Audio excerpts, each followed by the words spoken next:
La sieste vous protège. Faites-la, mais faites-la bien. Voici mes 3 règles d'or. La sieste interpelle, bien sûr, dans un monde où la vie s'inscrit dans la vitesse et tout le monde refuse le temps perdu. Or, la sieste comme le sommeil nocturne sont inscrits dans notre programmation humaine fondamentale. Par exemple, les primitifs, ils font la sieste car ils se sont rendus compte qu'ils chassaient mieux après. Le premier type de sieste est destiné à compenser un manque de sommeil des jours précédents. De nombreux travaux scientifiques prouvent que le manque de sommeil répété a des répercussions sur la santé cardiovasculaire, sur le diabète, la mémoire, sur l'anxiété et la dépression. Dans ces cas, 1 heure de sieste permet de récupérer 2 heures de la nuit précédente. Le deuxième type de sieste se pratique sans avoir besoin de manquer de sommeil à compenser.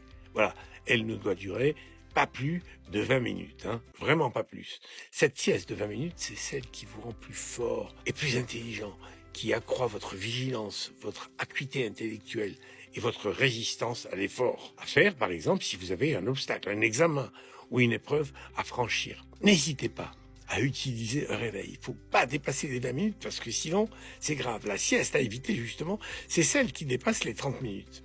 On entre dans une phase de sommeil profond dont on se réveille embrumé pendant 1 heure ou 2. Vous avez dû l'utiliser, la voir, la tester. Il existe une sieste flash comprise entre 30 secondes, j'ai dit 30 secondes, et 5 minutes. Pour m'isoler des autres, j'inspire et j'expire longuement. J'écoute ma respiration ventrale qui me berce et je m'abandonne. La sieste flash est d'une extrême qualité, mais elle est difficile à réaliser. Une astuce révélée par Salvador Dali, l'artiste, s'endormir avec un trousseau de clés dans la main serrée qui tombe bruyamment sur le sol avec l'entrée en phase de relaxation musculaire. Le meilleur moment pour profiter à plein de la sieste se situe après le déjeuner, au moment où notre horloge interne fait que notre vigilance est légèrement moins bonne, on pique du nez. N'hésitez pas à utiliser votre réveil si besoin est. Évitez les siestes trop tardives. Passer 17 heures, une sieste peut nuire à votre endormissement du soir, ainsi qu'à la qualité du sommeil qui suit. Allez, on y va.